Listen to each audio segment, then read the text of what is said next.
תולדות סייעתא דשמיא תשפ"ו.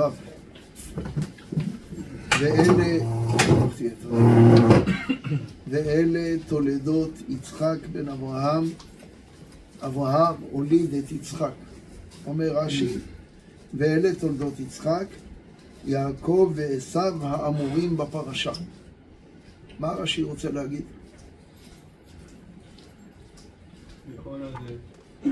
ברור. רש"י היה קשה לו, איך קוראים לפרשת נוח? נוח. איך היא מתחילה? אלה תולדות נוח. אז איך קוראים לפרשה? אלה תולדות נוח, קוראים לה נוח. אלה תולדות יצחק, איך היה צריך לקרוא לפרשה? יצחק. אומר רש"י, אבל הפרשה מדברת על הכל חוץ מיצחק. כל הפרשה מדברת על מה? על יעקב ועשיו. זה אומר רש"י. אלה תולדות יצחק, יעקב ועשיו האמורים בפרשה. אז למה זה נקרא תולדות? כי היא מדברת על התולדות של יצחק. היא מדברת על הילדים שלו. לא על יצחק, על יעקב ועשיו. אומר רש"י, ואלה תולדות יצחק בן אברהם. אברהם הוליד את יצחק. לאחר שקרא הקדוש ברוך הוא שמו אברהם, אחר כך הוליד את יצחק. הכוונה, בשביל להוליד אותו מה הוא עשה לו? שינוי השם. היה קוראים לו אברהם, והקדוש ברוך הוא שינה את שמו לאברהם. אלה תולדות יצחק בן אברהם. אומר רש"י, לאחר שקרא הקדוש ברוך הוא שמו אברהם, אחר כך הוליד את יצחק. דבר אחר, על ידי שכתב הכתוב יצחק בן אברהם, הוזקק לומר אברהם הוליד את יצחק. למה? לפי שהיו ליצני הדור אומרים, מאבימלך נתעברה שרה. שהרי כמה שנים שהתה עם אברהם ולא נתעברה עמנו. מה עשה הקדוש ברוך הוא? צר קלסתר פניו של יצחק, דומה לאברהם, והעידו הכל, אברהם הוליד את יצחק. וזהו שכתב כאן יצחק בן אברהם. היה שהרי עדות תהיה שאברהם הוליד את יצחק. אז מה רש"י אומר? רש"י אומר שליצני הדור היו אומרים שמאבימלך נתעברה שרה. מתי אנחנו קוראים והשם פקד את שרה? מתי קוראים את זה? ראש השנה. זה ראש השנה.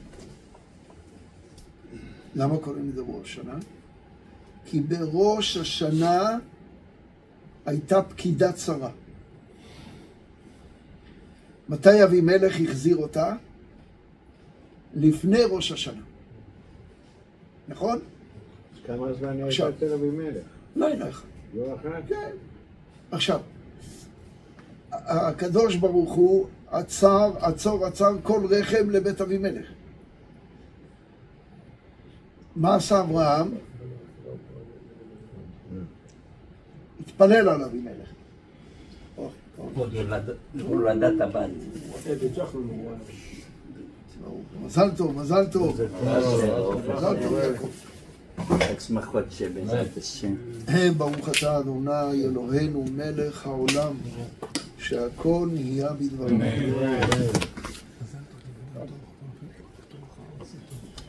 אז מה עשה אברהם אבינו? התפלל עליו. וכתוב על מתפלל על חברו, ענה תחילה. אז בזכות מי אברהם זכה לבן? זכות שהתפלל על אבימלך. אז הכשרים שבדור אמרו, מאבימלך נתעברה שרה. מה הייתה הכוונה שלהם? מהתפילה. אבל הליצני הדור, מה אמרו? מאבימלך נתעברה. ככה זה הליצנים. הליצנים עושים צחוק מכל דבר. עכשיו, למה לא יכול להיות? למה זה ליצנות? כי השם פקד את שרה בראש השנה. מתי באו המלאכים? פסח. כמה זמן עבר? 6 חודשים. חצי שנה. המלאכים אמרו לאברהם, כעת חיה ולשרה בן. מה זה כעת חיה? עוד שנה, עוד שנה בזמן הזה יהיה בן לשרה. אז כמה זמן עבר? חצי שנה. לא, שנה. עוד פעם. אבימלך החזיר את שרה לפני ראש השנה. אברהם התפלל, אז השם פקד את שרה. בראש השנה הוא פקד, הכוונה, אמר שיהיה בן לשרה. מתי באו המלאכים? חצי שנה אחרי. אמרו לו שעוד שנה יהיה לך בן. אז כמה זמן עבר? שנה וחצי. שנה וחצי. יכול להיות שמא אבימלך התעברה? איזה הריון מחזיק מעמד שנה וחצי? כמה זמן המקסימום שאישה בהיריון? 6 חודשים. מקסימום 3. 9 חודשים. 9 עד 10. הגמרא במסכת נידה אומרת, 13 חודש. לא, 12. 12. כן? הגמרא במסכת נידה אומרת, אדם שעזב את אשתו ואחרי 12 חודש נולד לו בן, הוא לא ממזר. עד 12 חודש. אבל איך יכול להיות? ככה הגמרא אומרת. היה בזמנם דברים כאלה. מקרים נדירים בטח. כן, אבל זה יכול להיות. אבל לא שנה וחצי.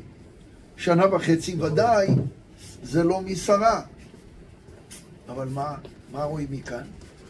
שהקדוש ברוך הוא רצה לסתום גם את פיהם של הליצנים. מה עשה?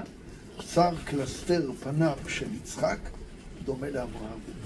כל מי שראה את יצחק אמר יצחק בן אברהם. זה הכוונה.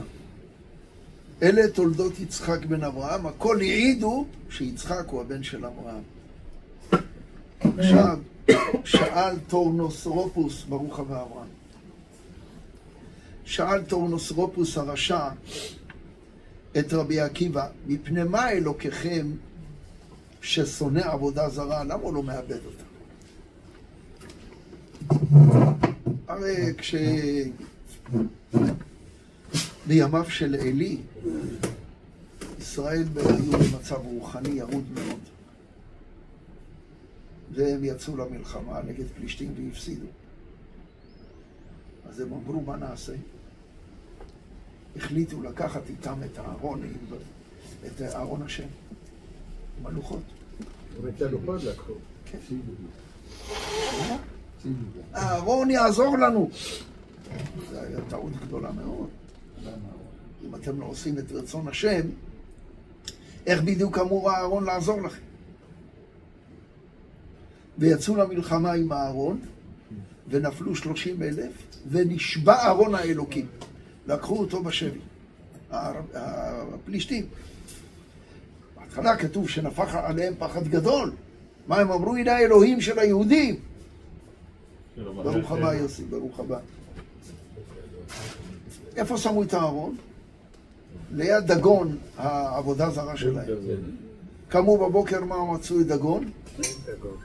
דגון זה האליל שלהם, הפסל. מצאו אותו, חתוך ידיים ורגליים. חתוך לחתיכות. אז הבינו ש... כי כל אלוהי העמים אלילים.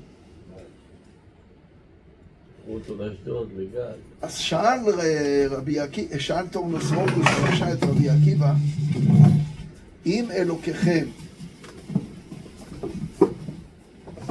שונא את העבודה זרה, למה הוא לא מאבד אותה? אמר לו רבי עקיבא, הרי שעובדים לירח, לשמש ולכוכבים, אז יאבד את העולם מפני השוטים. מה יעשה בורא עולם? יאבד את השמש ואת הירח והכוכבים בגלל השוטים? לא. אלא העולם כמנהגו נוהג, ועתידים הרשעים שעובדים עבודה זרה ליתן את הדין.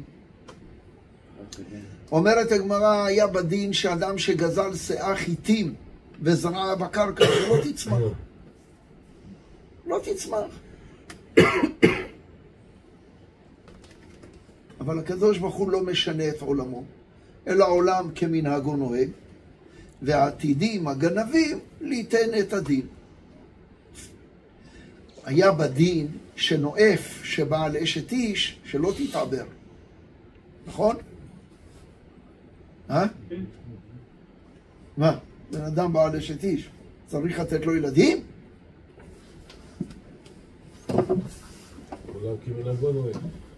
אלא עולם כמנהגו נוהג, והעתידים הנואפים ליתן את הדין. מה רואים כל הזמן? מה חוזר? עולם כמנהגו נוהג. אבל תגידו, שרה בת 90 ואין לה בית ולד, זה עולם כמנהגו נוהג? לא עולם כמנהגו נוהג. מה זה? זה נס. השם יעשה נס. אם היא הייתה מתעברת מאבימלך, השם ישנה את עולמו לעשות נס שתתעבר מאבימלך? לא יכול להיות. אומר הספורנו, הקדוש ברוך הוא לא עושה ניסים לרשעים. לכן, זה שהתעברה זה נס.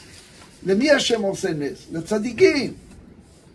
אף על פי כן, למרות הדברים האלה, בכל זאת יספיותיהם של הליצנים, הקדוש ברוך הוא עשה עוד נס. צר קלסתר פניו של יצחק דומה לאברהם. אבל זאת הייתה בהיריון. תודה רבה. רבקה? רבקה? רבקה, כן. ויהי יצחק בן 40 שנה בקחתו את רבקה בת בתואל הארמי מפדן ארם, אחות לבן הארמי לא לאישה. שואל רש"י, מפדן ארם, בת בתואל מפדן ארם, וכי עדיין לא נכתב שהיא בת בתואל? ואחות לבן ומפדן ארם? ידענו את זה מהפרשה של שבוע שעבר. למה הפרשה חוזרת על זה עוד פעם? תראה, אם בחורה באה ואומרת, אני הנכדה של בבא סאלי, זה כבוד גדול. אבל זה לא נראה כבוד גדול להגיד על רבקה, אחות לבן הארמי, בת בתואל, משפחה של עבריינים. אבל זה משפחה. בסדר, אבל אל תזכיר את זה. אמרת את זה פעם אחת שבוע שעבר, זהו. מה אתה מזכיר את זה עוד פעם? זה שואל רש"י. אומר רש"י, וכי עדיין לא נכתב שהיא בת בתואל, ואחות לבן מפדן ארם, אלא להגיד שבחה שהייתה בת רשע ואחות רשע, ומקומה אנשי רשע, ולא למדה ממעשיהם. זה התורה רוצה להבליט. זה התורה רוצה להבליט. שואלים בן אדם, למה אתה ככה? הוא אומר, מה אני אעשה? אבא שלי היה ככה, סבא שלי היה ככה. לא. לא. הנה, תראה מי היה אח שלה, מי היה אבא שלה, מי היו אנשי מקומה, מאיפה היא באה? מפדן ארם. אומר רש"י, ואנשי מקומה, אנשי רשע, ולא למדה ממעשה. סימן שלבן אדם יש בחירה. מה להיות, ממי ללמוד.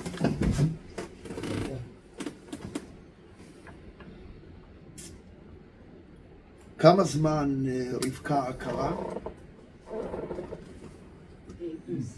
20 שנה. בגיל כמה יצחק התחתן?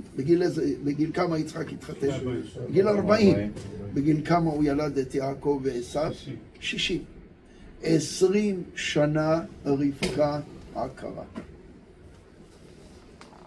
שני צדיקים, יצחק ורבקה, אין להם ילדים, 20 שנה. 20 שנה. אנשים חושבים, ילדים, זה ככה. לא פשוט, לא פשוט. אז מה עושה יצחק? ויעתר יצחק לאדוני לנוכח אשתו, כי עקרה היא. ויעתר לו אדוני ותהה רבקה אשתו. אומר רש"י, זה עומד בזווית זאת, וזאת עומדת בזווית זאת. מה יצחק היה צריך להגיד לרבקה? רבקה אמרה לו, אני רוצה ילדים. מה היה צריך להגיד לה? תחת אלוקים אנוכי. לא, היה צריך להגיד לה, תעשי מה ששרה עשתה, הכניסה צרתה.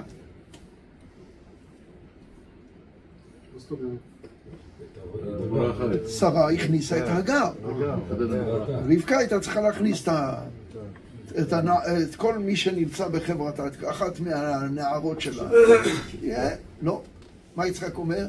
ריבונו של עולם, כל ילדים שאתה נותן לי לא יהיו אלא מן האישה הזאת. ורבקה אומרת, כל ילדים שיהיו לי לא יהיו אלא מהבעל הזה. לא רוצים צרות, לא רוצים אחרים. אז יצחק מתפלל לנוכח אשתו. היא עומדת פה ומתפללת, הוא עומד בצד הזה והם מתפללים שניהם. ויעתר לו אדוני. למי אדוני ענה? יצחק. אומר רש"י, ויעתר לו, לא ולא לה. שאין דומה תפילת צדיק בן רשע לתפילת צדיק בן צדיק, לפיכך לא ולא לה. שואל הגאון מווילנה, הרי רש"י הוא אחד הראשונים שכל דבריו מנופים בי"ג נפה. רש"י, כל מילה ברש"י מדוקדקת, מדויקת, שקולה, היטב, הדק, היטב. מה רש"י אומר? שימו לב. אומר רש"י, ויעתר לו, לא ולא לה. שאין דומה תפילת צדיק בן רשע לתפילת צדיק בן צדיק, לפיכך לא ולא לה. מה זה לא לה? מה זה לא לה? פעמיים? למה שרש"י יכתוב פעמיים לא ולא לה? זה שואל הגאון מווילנה. מתרץ הגאון מווילנה שצריך לקרוא את הרש"י בצורה אחרת. צריך לקרוא את זה ככה. ויעתר לו, הראשון זה בסימן שאלה, לא ולא לה. הרי תמיד התפילה של מי מתקבלת קודם? של האישה. איפה לומדים את זה? מאבא חילקיה. אבא חילקיה הייתה שנת בצורת. הייתה שנת בצורת ולא היה גשם. אז אבא חילקיה היה הנכד של מי? חוני המעגל. חוני המעגל. היה הנכד שלו. ושלחו חכמים שליחים לאבא חילקיה שהתפלל על הגשם. אתם שומעים? אתם שומעים רבותיי? אומרים על הרב הזה שהוא צדיק, ואומרים על הרב הזה שהוא מקובל, ואומרים על הרב הזה שהוא גאון. אבל האם יש לנו בדור רב שיכולים ללכת אליו והוא יתפלל על הגשם וירד גשם? אתם שומעים רבותיי? הגמרא מספרת במסכת תענית שפעם אחת הייתה שנת בצורת, הגיע חודש שבט, עוד לא ירד גשם. שמואל גזר תענית. אומרת הגמרא, אנשים באו לתפילה בנץ, התחילו את הצום, פתאום התחיל גשם. אמרו לו הרב, ראה איזה יופי, רק התחלנו, כבר יש גשם. אמר להם לא, המצב שלכם לא טוב. אמרו לו למה? הוא אמר משל לבן אדם שהיה לו דוד בעירייה והוא היה צריך לקבל הנחה בארנונה. אמר לי, אשתו אל תדאגי, אני הולך את דוד שלי, דקה הוא חותם לי. דוד שלו נמצא בקומה עשירית, ראה אותו ברחוב, אמר למזכירה, יפה, המנחוס הזה עוד פעם הגיע, תעשי לי טובה, אני לא רוצה לראות אותו, איך שהוא מגיע, תכתיבי לו ותשלחי אותו. אמר להם שמואל, ככה גם אתם. הקדוש ברוך הוא לא רוצה את התפילות שלכם, לא רוצה לראות אתכם, קחו את הגשם, תעזבו אותי. אמרו, צריך לעשות תשובה. אחרי כמה שנים עוד פעם בניה תענית, עוד פעם בצורת, עוד פעם שמואל גזר תענית. אומרת הגמרא, הם צמו, איך שגמרו את הצום בתפילת ערבית, ברקים, רעמים, גשם. אמרו לו, הרב, מה עכשיו? אמר להם, לא, המצב שלכם על הפנים. לא, למה? הנה, גמרנו את הצום ויש גשם. אמר להם, אני אגיד לכם למה הדבר דומה. לאחד שהיה צריך הנחה בארנונה בעירייה, ואמר, אל תדאגי, אמר לי, אשתו, יש לי דוד, דקה הוא חותם לי. דוד שלו ראה אותו מקומה עשירית, אמר לפקידה, יפה, הנה המנחוס הזה עוד פעם הגיע, תמקמקי אותו, עד 4:45 העירייה סוגרת, תכניסי אותו אליי. הוא בא, ישב ב7:30, פותחים את העירייה, אני יכול להיכנס? אמר לו, לא, יש ישיבה חשובה עכשיו, אתה לא יכול להיכנס. טוב, 10, אפשר? רגע, אני אשאל אותו. לא, הוא באמצע שיחה דחופה. 12, לא, הוא לא יכול עכשיו. 2, הוא ממש עסוק. 4:45, הכניסה אותו, חתמה לו ושלחה אותו. אמר להם, גם אתם ככה. הקדוש ברוך הוא אמר, תתמקמקו 1 לפני סוף הצום, אני אתן לכם גשם. אמרו לו, כבוד הרב, אז מה? בהתחלה לא יורד גשם, לא טוב. בסוף הצום יורד גשם, לא. אז מה טוב? אמר להם, אתם יודעים מי נקרא צדיק? שהוא מתחיל להתפלל, הוא אומר, משיב הרוח והרוח נושבת. הוא מוריד הגשם והגשם. אתם שומעים? ככה אומרת הגמרא, אמר להם שמואל. אז מספרים על הרבנים הרבה אותות ומופתים. בן פורת יוסף. אומרים הרב הזה עושה פלא, והרב הזה צדיק, והרב הזה גאון. האם יש לנו רב כזה כמו בגמרא, שבאים אליו, הוא אומר, טוב, אני אתפלל על הגשם, ויורד גשם באותו יום. אבא חלקיה היה כזה. איך יכול להיות שהוא היה כזה? למה אין לנו רב כזה היום? אז הגמרא מספרת לנו מי יכול להוריד גשם. אבא חלקיה, אומרת הגמרא, הלכו אליו הביתה, אמרה הוא בעבודה. הלכו אליו הביתה, לעבודה, אמרו לו שלום, ולא החזיר להם שלום. שאלו אותו אחר כך, למה כשאמרנו לך שלום, לא אמרת שלום? אמר, אני באמצע העבודה, אני שכיר. כשאני עונה לכם שלום, אני גוזל את בעל הבית. כמה זמן לוקח להגיד שלום? כמה שניות? אתם שומעים מי יכול להוריד גשם? אתם זוכרים לפני שכחלון היה שר התקשורת, כמה היה מגיע לנו טלפון? 2,000 שקל. יום אחד איזה מישהו קיבל 5,000 שקל חשבון טלפון. אז הוא התחיל לצעוק על אשתו, ניצה, מה זה 5,000? אמרה לו, אל תצעק, אני לא מדברת מהבית, אני מדברת רק מהעבודה. אז הוא קרא לבן שלו, מאיר, מה זה? הוא אומר, גם אני, מדבר רק מהעבודה. קרא לבת שלו, שולמית, מה זה? אמר לו, אבא, אני מדברת רק מהעבודה. אז הוא קרא לעוזרת, אמרה לו, גם אני מדברת רק מהעבודה. למה לא? אתם מדברים מהעבודה, למה אני לא יכולה לדבר מהעבודה? העוזרת הבית של שבוע שעבר. כן. אמן. אתם שומעים רבותיי? אני הייתי בצבא, והרבה פעמים הייתי מתלווה לאיזה נהג בוס, לכל מיני שליחויות. הבוס שלח אותו לתפקיד X, על הדרך הוא היה קונה לבית קניות, היה משלם את התשלומים של הדואר והחשמל וזה, בדואר. אנשים כאלה לא יכולים להוריד גשם. אבא חלקיה לא אומר שלום באמצע העבודה. כשהוא מגיע הביתה, אשתו יצאה לכבודו מקושטת. אמרו לו, למה אשתך יצאה מקושטת? הוא אמר שאני לא אתן את העיניי בנשים אחרות. אדם שמוריד גשם, באיזה מדרגה הוא נמצא? קדוש עליון. מה, אתה תסתכל על נשים אחרות? כן, אבל גם אני בן אדם. אז אשתי רוצה להציל אותי מן החטא, היא מתקשטת. אתם שומעים? פה כתוב תוכחת מגולה לכל הנשים שמסתובבות כל היום עם חלוקים, ועל החלוק יש את הכתמים של כל מיני המאכלים של כל השבוע, ואיך שהיא צריכה לצאת החוצה, היא מתקלחת ומתלבשת. מה זה?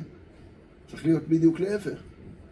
צריך להתקלח ולהתלבש לכבוד הבעל. מה עכשיו? כל היום מול בעלה עם חלוק, עכשיו שיוצאת החוצה היא מתקשטת. למי? תראה איזה אישה הייתה לו. אישה רגילה, מה הייתה אומרת? בעלי כזה קדוש, בקושי מסתכל עליי, אני צריכה להתקשט לכבודו? זה מה שכתוב בגמרא. הייתה יוצאת מקושטת לכבודו. הוא ב5 בא מהעבודה, ב4:45 היא בחוץ מחכה לו. מקושטת יפה. למה? שלא ייתן את עיניו באישה אחרת.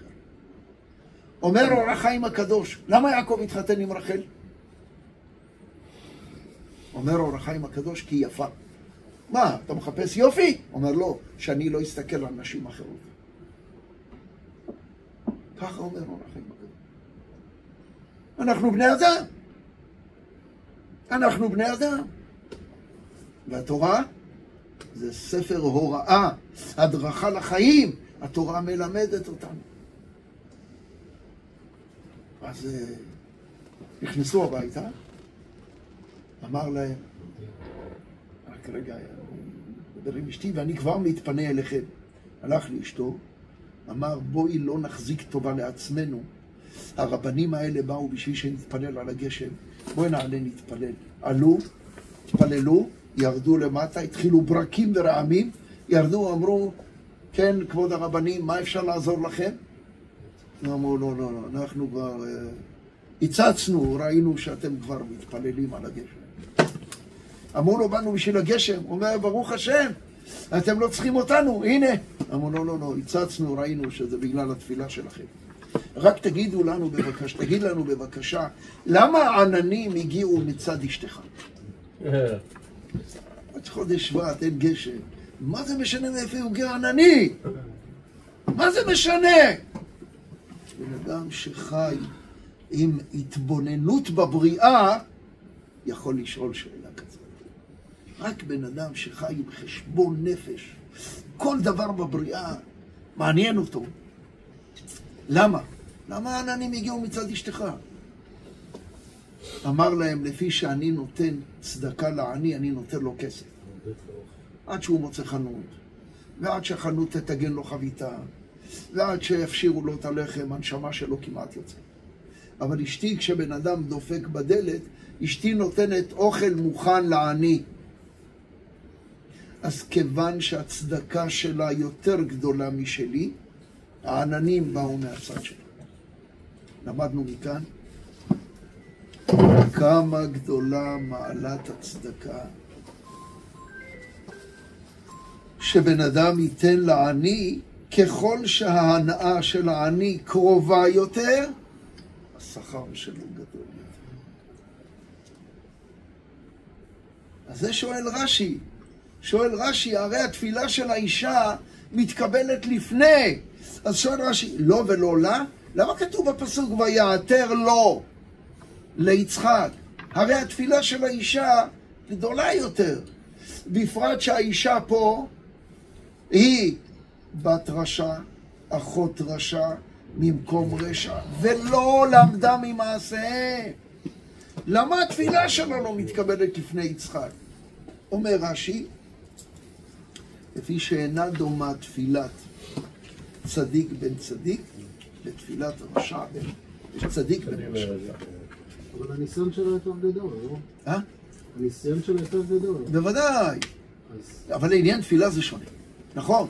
המדרגה שלה גדולה, הענקית. במקום שצדיק שבאמת תשובה. ודאי. תראה לאיזה מדרגות הגיעה האישה הזאת.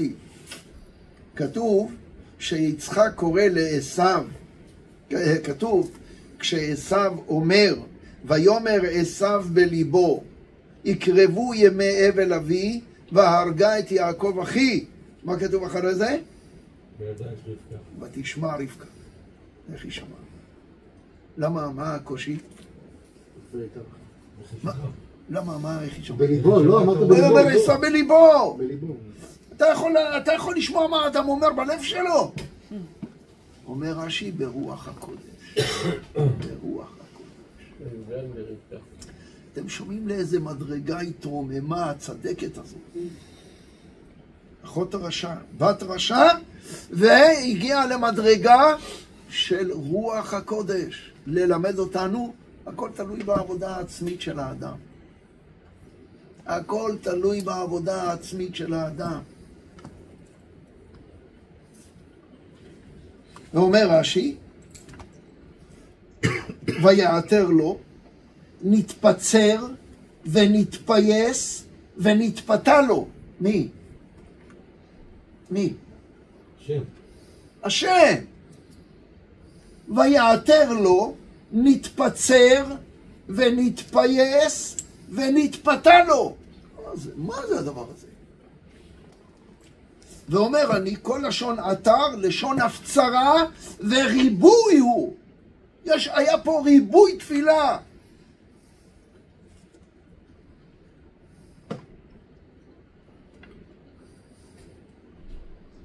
מה זה?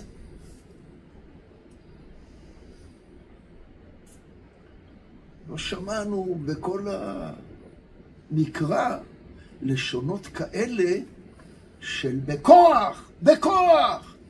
לא, אבל עוד יותר בכוח. נתפצר ונתפייס ונתפתה לו. הוא פיתה את הקדוש ברוך הוא לתת לו ילדים. עכשיו שימו לב. הרבה פעמים בן אדם מתפלל.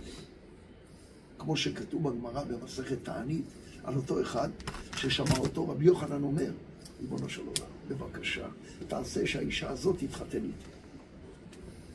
אם לא, למה לי חיים? אמר לו, לא, אל תתפלל ככה.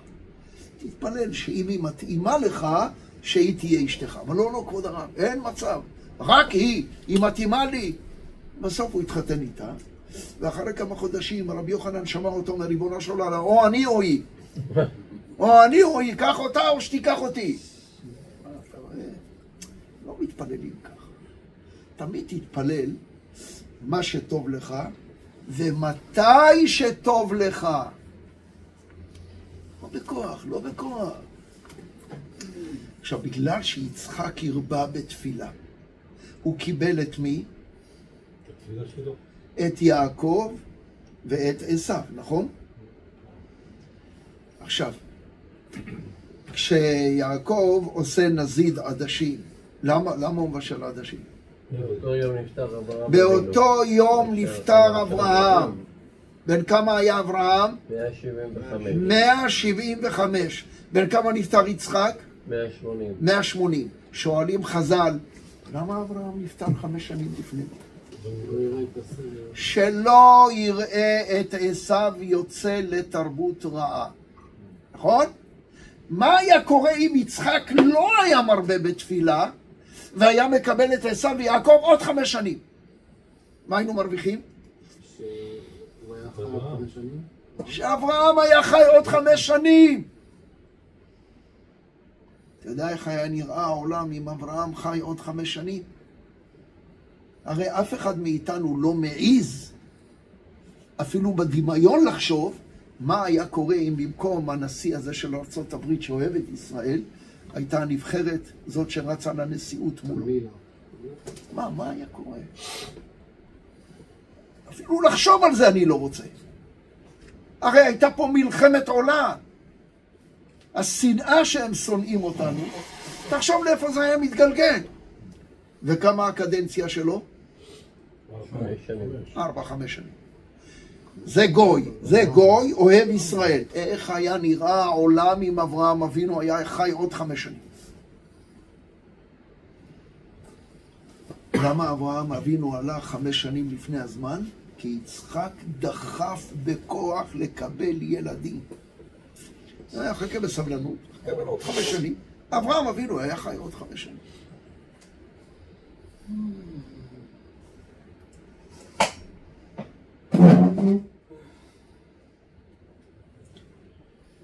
עכשיו, עשיו בא עייף מן השדה, והוא אומר ליעקב, עליתני נא מן האדום הזה, אומר לו יעקב, מחרק היום את בכורתך לי.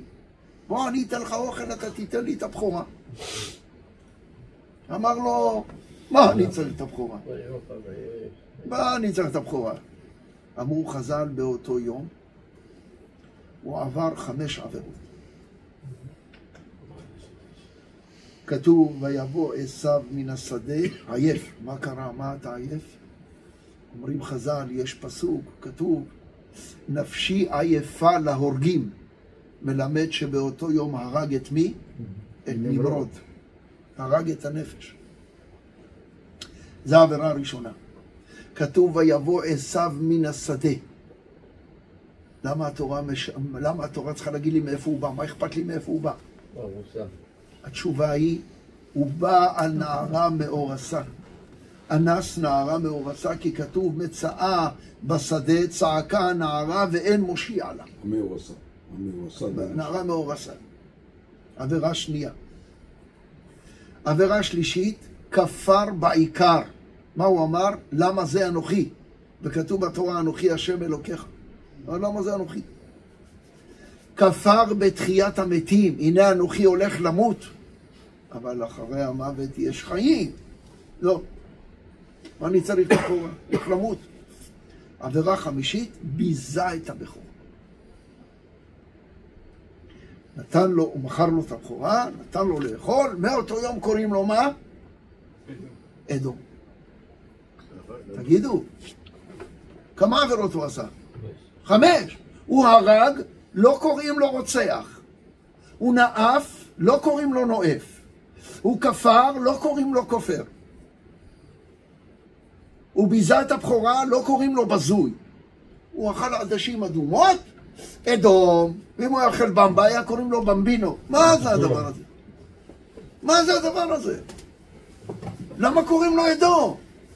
בגלל שהוא אכל עדשים אדומות קוראים לו אדום? אומרים חז"ל, לא, לא. שים לב, כשהוא הרג, הוא עבר עבירה חמורה, אבל הוא לא מכר את הרוחניות שלו. הבכורה זה הרוחניות. כשהוא אנס, הוא לא מכר את הרוחניות שלו. כשהוא אכל נזיד עדשים, הוא מכר את הרוחניות שלו. זה הדבר הכי גרוע. ולכן קוראים לו אדום.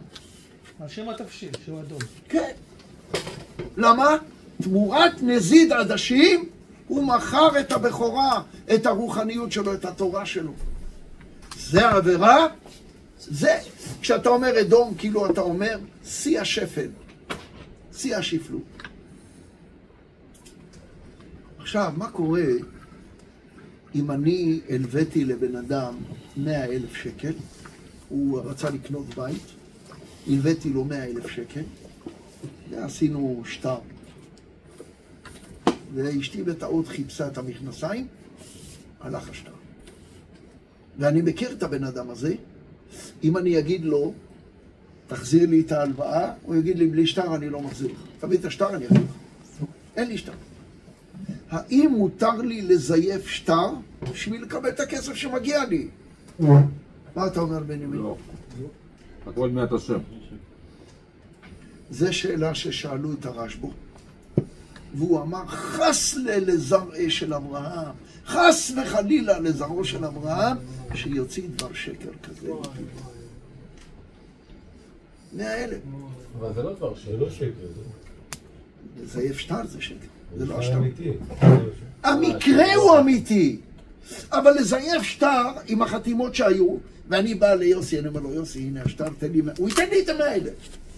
אבל השטר לא. כי אני יודע לזייף בדיוק, אני אומן, צייר. אסור. אסור.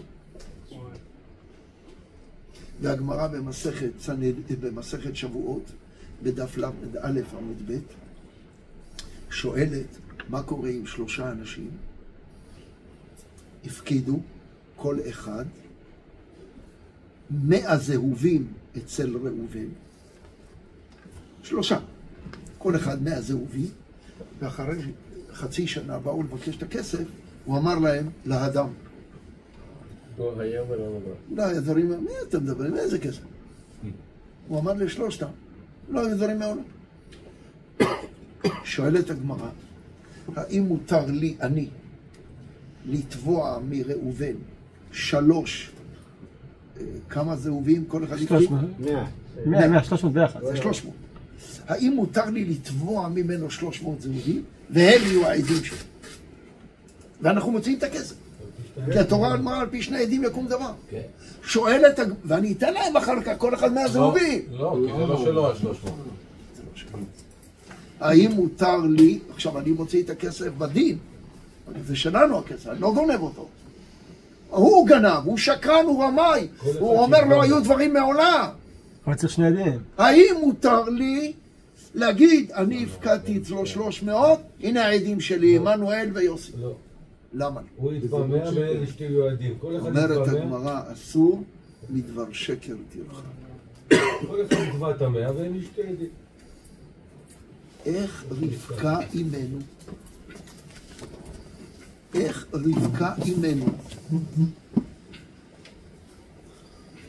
עושה כזה מעשה לקחת את יעקב שהתחפש ולהוציא דבר שקר מפיו, אנוכי בכורך, מסכן יעקב, יעקב הרי תיתן אמת ליעקב, התפתל. וכתוב במדרש, מלאכים נכנסו איתו, אחד מחזיק אותו מפה, אחד עומד ליפול לבן אדם, הוא לא יודע לשקר, לא יכול לשקר. למה רבקה עושה מעשה? למה? קודם כל, על מה שמחה רבקה? על זה שהיא הלכה לבית שם בעבר ואמרו לה בנבואה, ורב יעבוד צעיר. אם הרב יעבוד צעיר, הרב זה עשיו, יעבוד את יעקב. סימן שיעקב צריך לקבל את הברכות. ויצחק, יצחק לא מכיר את הבן שלו. מה, הוא לא יודע שהוא רמאי ונוכל וזה? מה, אפשר לעבוד על יצחק? הרי יצחק הוא נביא. כותב הרמב"ם שמי שיגיע לדרגה של יצחק יראה בלי עיניים וישמע בלי אוזניים. לא צריך עיניים בשביל לראות.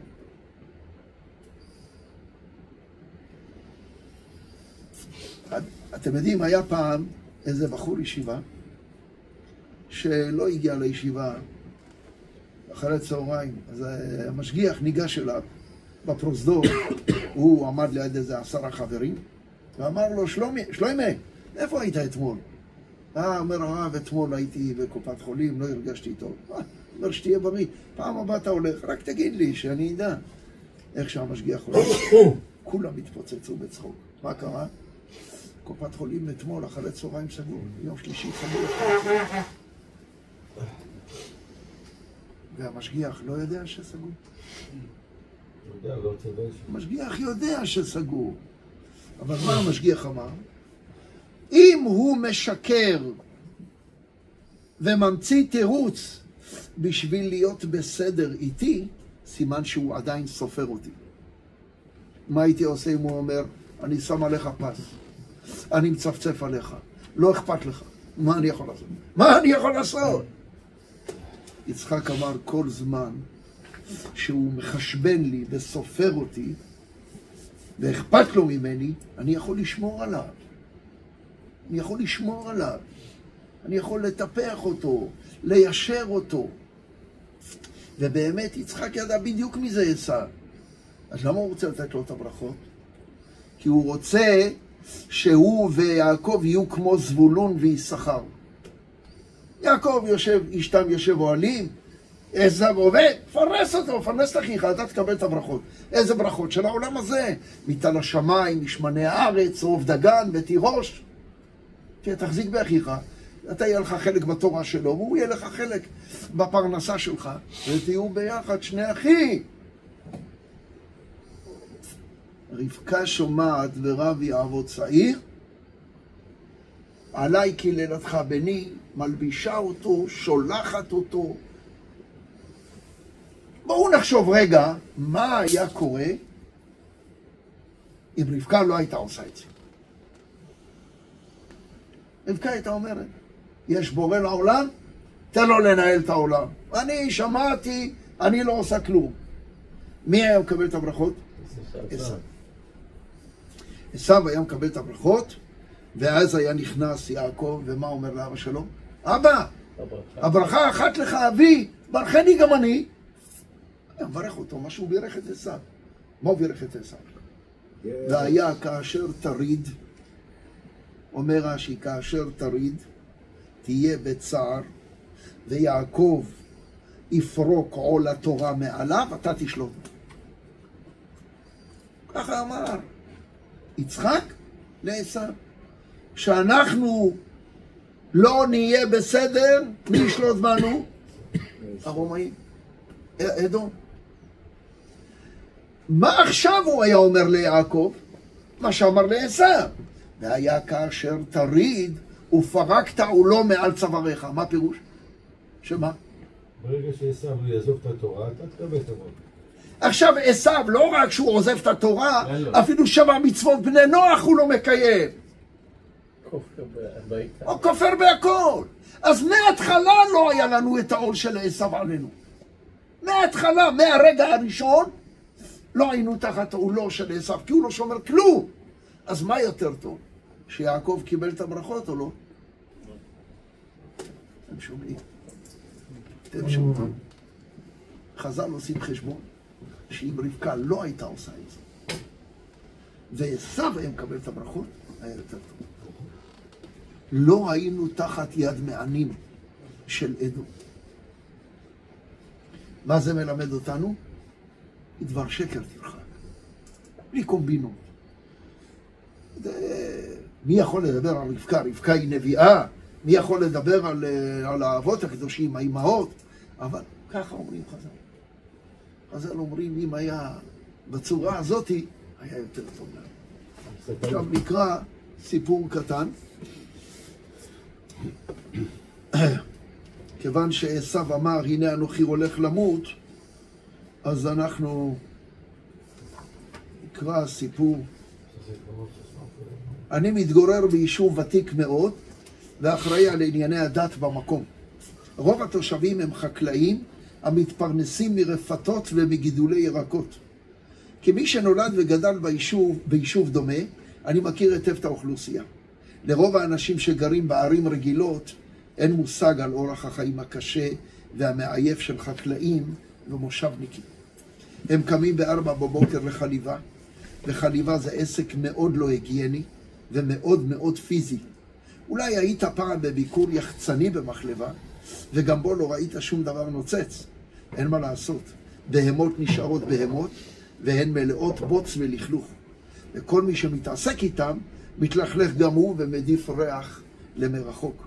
פרט לכך, החליבה לא מתבצעת בצהרי היום עם השמש הזורחת, אלא לפנות בוקר, עם גשם וקור, כשמגפיך מתבוססים בבוץ ובגללים. זה לא משנה אם היית בחתונה עד 1 בלילה, ב4 בבוקר אתה מתנודד אל המחלבה כשעיניך עצומות. ותעשה את העבודה הכי קשה שקיימת בעולם, עבודה שאתה יודע כי היא בקושי מכניסה את 10 החובות שהמושב שלך צבר. לפעמים אני שואל את עצמי, אם המדינה זוכרת שיש אנשים הדואגים לתצרוכת החלב והירקות שלה, או שהיא שכחה מקיומם. איש אינו דואג לאנשים הללו, והם האחרונים שידאגו לעצמם. הם לא הטיפוסים שיפגינו או ינסו לעשות בלגנים. אני זוכר מקרה יחיד שהיה לפני כמה שנים, אז כאן אחד ארגן הפגנה ליד הכנסת. הוא הזמין אוטובוסים, וממש הכריח את החקלאים לעלות על האוטובוס. זה לא אנשים בשביל הפגנות. אנשי עבודה, לא, אני מדבר על האנשים של פעם. מיד לאחר החליבה, הם ישנו כל הדרך. הם ישנו כל הדרך. אך גם כשהגיעו, המשיכו לישון. חלקם החזיקו את השלטים הפוך, חלקם ניצלו את ההזדמנות לבקר קרובים בירושלים. אותם לא ראו במשך שנים. ההפגנה הסתיימה בכישלון חרוץ. העסקן כמעט קרע את בגדיו, ודווקא החקלאים היו מבסוטים מהטיול ומהנוף שראו בדרך. אלה הם האנשים, המושבניקים של פעם. לך תעשה איתם משהו. כי מי שאחראי על ענייני הדת ביישוב, אני אוכל הרבה קש. נצלח לי על הדימוי שנשקף מחלון ביתי. כי אלה לא אנשים שכאן להזיז אותם. או שהם אדישים, או שהם קשים ונלחמים בך. אתה צריך לעבוד איתם בסבלנות רבה, ולעולם לא לנסות לשנות את הראש שלהם. סך הכל אלה אנשים שאני מאוד מעריץ, מדובר באנשים שילכו לחתונה עם דובון, הם לא מכירים את הקטע ששמו עניבה. לא יודעים איך לנסח משפטים מנומסים, הם יגידו לך את האמת בפנים, גם אם אתה החתן של הבת שלהם, שמגיע בפעם הראשונה לשבת. הם לא עושים חשבון של מה יגידו, והם לא מאמינים בשום פוזה. אגב, הם בקושי מצטלמים. וגם העיתונים אינם מעניינים אותם, פרט לעיתונים העוסקים בשאלה הרת הגורל, כיצד מגבירים את תנובת החלב של הפרה ההולנדית שלהם. הסיפור שלי הוא על אחד החקלאים ביישוב ועל שני בניו. מדובר באיש שזכה שבניו ימשיכו את ניהול המשק שלו, וזכייה זו אינה דבר של מה בכך. בדרך כלל הבנים בורחים רחוק ככל שיוכלו מהמשק ומהעבודה.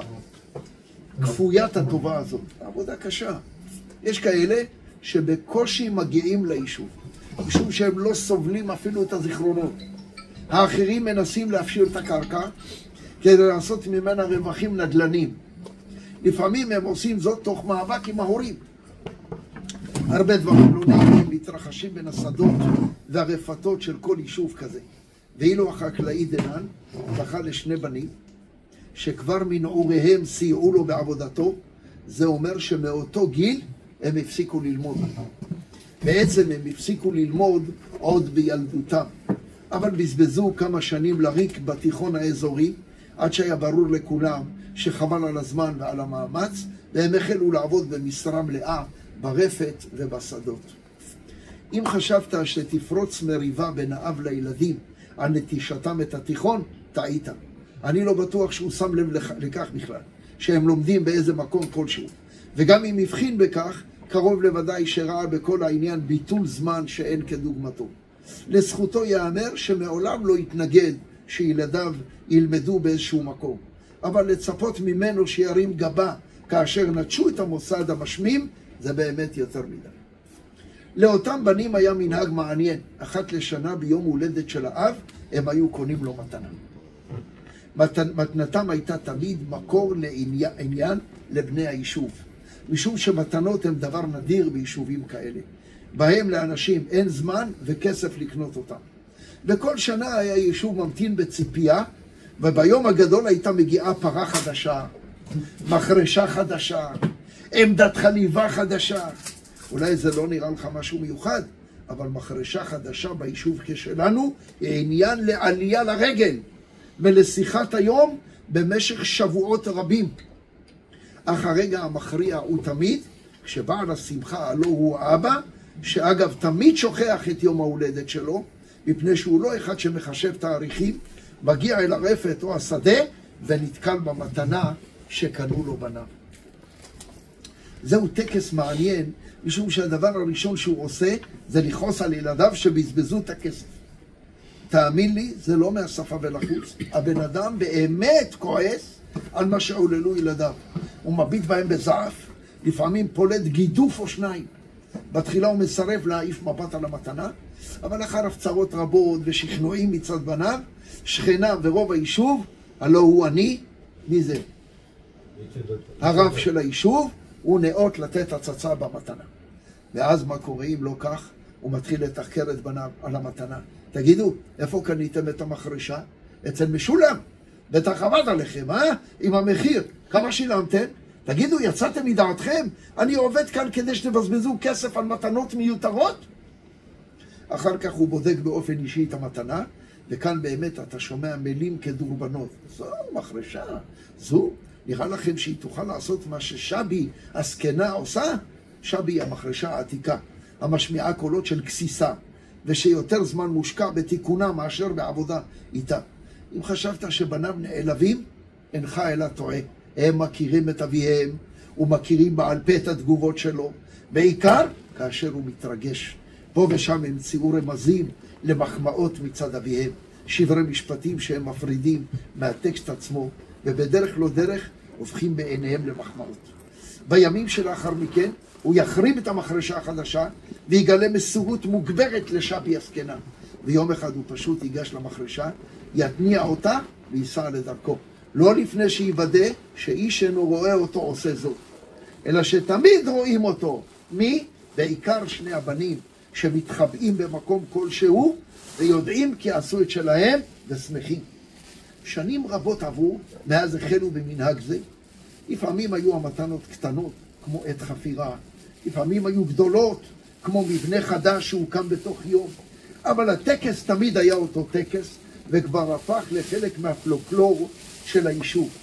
החקלאי שלנו מגיע לגיל 69, מקבל את המתנה שלו שהייתה מערכת חליבה ממוחשבת שאותה ידעו לתפעל רק הבנים שלו, וזה נראה לו כמו רמז מצידם שימשיך לישון עוד כמה שעות במקום לקום לחליבה. מובן שזה היה נושא הביקורת שלו באותה שנה, וזקני היישוב טוענים שזאת הייתה חריפה מאי פעם, ובצדק. איפה נשמע שילדים יחליטו בשביל אבא שלהם שהוא מפסיק לחלוב? הוא עוד צעיר, בסך הכל בן 69. בתחילה הייתה עבודה עם מערכת החליבה קשה, אבל לאט לאט שולב החקלאי הזקן בעבודת החליבה בצורה אחרת, ובאורח פלא אפילו קלט איך עובדים עם המערכת הממוחשבת. כך עברה לשנה, וידידנו מתקרב לגיל 70. כל היישוב ממתין למתנה שיקנו לו בניו השנה, ואכן, מספר חודשים לפני התאריך המיועד, הם החלו להיעלם מהיישוב לעתים תקופות, ושמועות שונות נפוצו על אופי המתנה. דיברו על קומביין חדש, או מערכת השקיה, וכבר היו הולכי רכיל שהוציאו דיבתם על האחים, שבשנים האחרונות אינם קונים מתנות לאביהם אלא לעצמם, אבל הבנים מצידם שותקים. ובהגיעו לגיל 70 פונים אליי הבנים. מי זה אליי?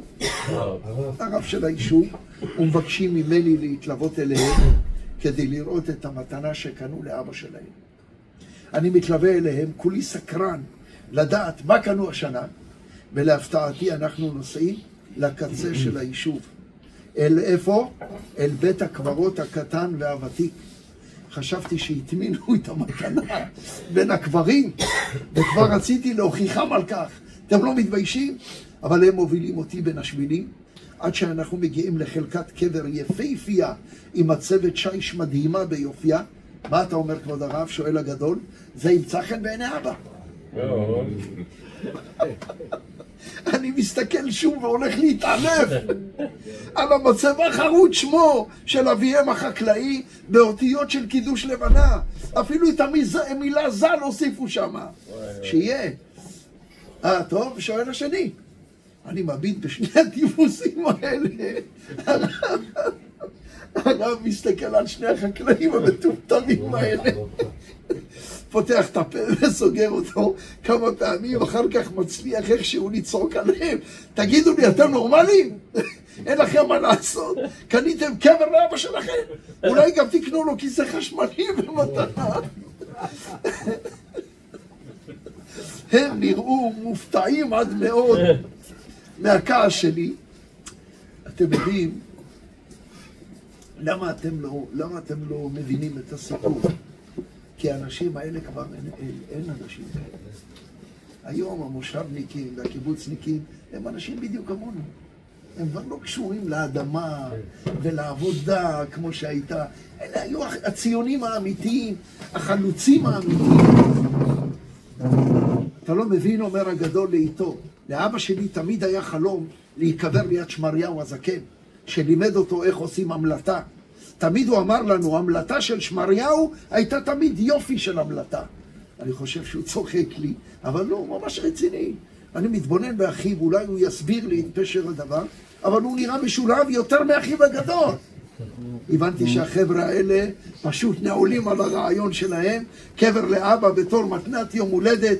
ניסיתי להסביר להם שזה לא כל כך נימוסי לקנות קבר לאבא, ושאבא יכול לראות את זה באור לא מדויק, ושכולם עלולים לדבר עליהם, אבל הם הביטו בי, והמבט שלהם אמר הכל, שהם בכלל לא מבינים על מה אני מדבר. מושגים כמו לא מנומס ואחרים ידברו, זה זר להם מאוד. ערך לי כמה דקות עד שהבנתי שאני מדבר לקירות, ליתר דיוק אל המצבות. שני הטיפוסים האלה מתכננים לקחת מחר את אביהם יחד עם כל בני המושב ולהראות לו את המתנה הנפלאה שהכינו לו לכבוד יום הולדתו ה-70. הבנתי שאבוד לי, שהדבר היחיד שאוכל לשנות לפחות, למחוק את הזל מעל המצבה, כי זה באמת היה יותר מדי. אין בעיה, אמר אחד מהם. אתה צודק, אני אביא פלסטלינה, אני אמלא את מקום החריטה ככה שלא יראו. פלסטלינה הוא יביא לי. בטח שלא יראו זל על פלסטלינה, זה מה שיראו. למחרת כל היישוב צועד לכיוון בית הקברות, וכולם מנסים לנחש מה החביאו שם. הם מחכים בפאתי בית הקברות, ואז מגיע הטנדר, הנהוג בידי אחד האחים, הוא מביא את אבא שלי. למה אתם מביאים אותי לבית הקברות? שואל הזקן. אתם חושבים שאין לי מה לעשות? חכה ותראה אבא. אומר הבן השני, ופניו מדושנות עונג. החבורה מהלכת בין המצבות, כשהבנים מכוונים, כך שהמצבה תתגלה בהפתעה, ככה זה כשרוצים להפתיע, בעיקר כשמדובר במתנה מיוחדת כל כך כמו מצבה. האב אומר, אתם עושים לי סיור כאן בבית הקברות? אתם חושבים שאני משועמם? יש לי המון עבודה. האבא, חכה, תראה. הם עונים לו במקהלה, ובשלב זה אני קרוב להתקפת לב, אומר הרב. חושש ממה שיקרה לאבא אחרי שיחכה ויראה. סיבוב קל, והמצבה מולנו במלוא הדרה. ועליה רשומות המילים, איש האדמה, ישר הדרך, אשר יתפרנס מיגיע כפיו. כולם בהלם, מביטים אל הזקן, מצפים לתגובה שלו.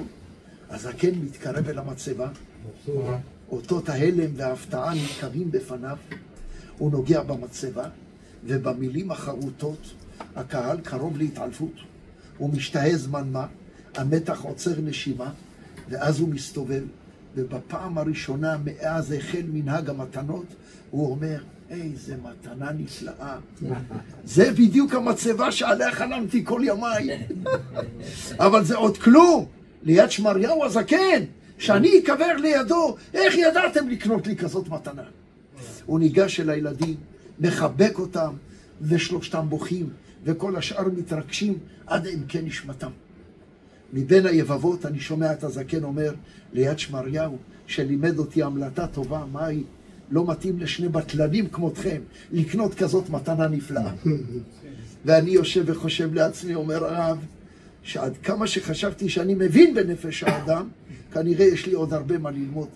על פי כל הנימוסים המקובלים, זו הייתה מתנת זוועה, אבל הבנים האלה באמת אהבו את אבא שלהם. ומתנתם הייתה מכל הלב, ומתנה כזאת תמיד מתקבלת. לא חשוב כמה היא נראית משונה, וכדי להוכיח לי כמה טעיתי, לאחר החיבוק המשולש הממושך, פנה האב שוב אל קברו, מביט כלא מאמין, ופתאום חזרה הבאה המוכרת, מלאת הכעס והביקורת. תגידו לי, אם כבר קניתם קבר כל כך יפה, לא יכולתם לדאוג שלא ידביקו עליו לכלוכים? הפלסטלינה. ומה הוא עושה? אם לא מגרד את הפלסטלינה מעל המילה ז"ל, הבנים ישבו לפניו נזופים, ורק אחד מהם הגניב לעברי מבט מלא משמעות. הרי הרב אמר לשים את הפלסטלינה. התחננתי במבטי שלא יספר מי העלה את הרעיון הטיפשי הזה. הוא התחשב בי, שתק, ושמע בנחת את דברי הביקורת של אביו, על כך ששום דבר הוא לא מסוגל לעשות באופן מושלם. זה הסיפור. אני חושב שהוא מקסים ויפה בשביל הספר שלך, ויש בו גם הרבה מוסר השכל. אם תרצה לדעת, עברו מאז כבר כמה שנים, והזקן חי וקיים, הוא כבר פרש חלקית מהעבודה, ועדיין מתקיים מנהג המתנות, אבל בכל פעם הוא טורח להזכיר, כי אחרי הרעיון הכביר של המתנה לגיל 70, שום דבר לא יכול להיות כל כך מקורי, מיוחד ונותן תקווה כמו המתנה ההיא. הקבר היפה ליד שמריהו הזקן. עכשיו שימו לב רבותיי, כשיורד גשם, זה ברכה? כן. ואחרי הגשם באים ימים של חמסין. יש קצת אכזבה, נכון? נכון? מה האמת שהגשם הלך? הגשם הלך? הגשם הגיע. איפה הוא? עכשיו הוא פועל מתחת לאדמה. כשיגיע האביב, פתאום תראה את כל הצמחייה והפרחים יוצאים ממה זה? מהגשם. אברהם אבינו היה הראשון בהיסטוריה שקנה קבר לשרה. עד אברהם אבינו, מישהו ידע איפה קבור האדם הראשון? האדם הראשון הוא אבא של כולנו, אנחנו הנכדים שלו. אפילו עפרון חשב שזה סתם מערה, חתיכת אדמה מיותרת. מי גילה לנו ששם האדם הראשון קבור? אברהם אבינו. עד אברהם אבינו, כל מי שהיה קבור אפילו לא כתב את השם שלו על המצבה. כי זה לא היה חשוב. איפה קבור נוח? איפה קבור מתושלח? איפה קבור חנוך? אין. עד אברהם אבינו. למה? כי כשאברהם אבינו כרת ברית עם הקדוש ברוך הוא, מה הקדוש ברוך הוא אומר לו? בי נשבעתי. שמה? שכמו שאני נצחי, עם ישראל נצחי. עכשיו, כשאתה שם את המת בתוך האדמה, מה, הוא מת? כשקוברים בן אדם, זה היום ההולדת שלו למעלה. עכשיו הוא מתחיל לחיות למעלה. עכשיו תראו, אני עובר ומצאתי אבדה. מצאתי אבדה. איך אני יודע אם להחזיר אותה, או שאני יכול לקחת אותה? מצאתי תפוזים. איך אני יכול לדעת אם התפוזים זה שלי, או שאני חייב להחזיר? מה הסימן? תפוזים. אני רוצה לחפש את זה ש... תפוזים! הוא התייאש אולי? לא. איך אני יודע אם הוא התייאש או לא? זה שקית מסוימת, עם סימנים. אומרת הגמרא במסכת בבא מציעא, אם מצאת את התפוזים בדרך הינוח, בדרך הנחה. איך הנחה? לא מפוזרים. לא מפוזרים. מונחים בקבוצה, סימן שבן אדם הניח אותם, הוא יחזור לקחת אותם, אל תיגע. אבל אם מפוזרים דרך נפילה, מה? הרי אלו שלא. איך אנחנו שמים את המת? בדרך נפילה או הנחה? הנחה. מה זה אומר? הנחה, זה אומר שהמת הזה הוא לא נגמר. זה אומר שהוא יקום. מי קובר בדרך נפילה? הגויים. מה כתוב על ישמעאל בסוף הפרשה? ועל פני כל אחיו? נפל. אצל ערבי כשמת מישהו הוא נפל. איזה נפילה? אצל היהודים זה לא ככה. אצל היהודים זה לא ככה. כשקוברים בן אדם זה דרך הינוח, ובינתיים הוא רק מונח שמה, אבל בתחיית המתים הוא יקום. מאברהם אבינו, כל מערה היא מערת מכפלה. יש את הקומה שכואבת עם הקריאה והאבלות, ויש את הקומה של תחיית המתים. ברוך אדוני לעולם אמן ואמן.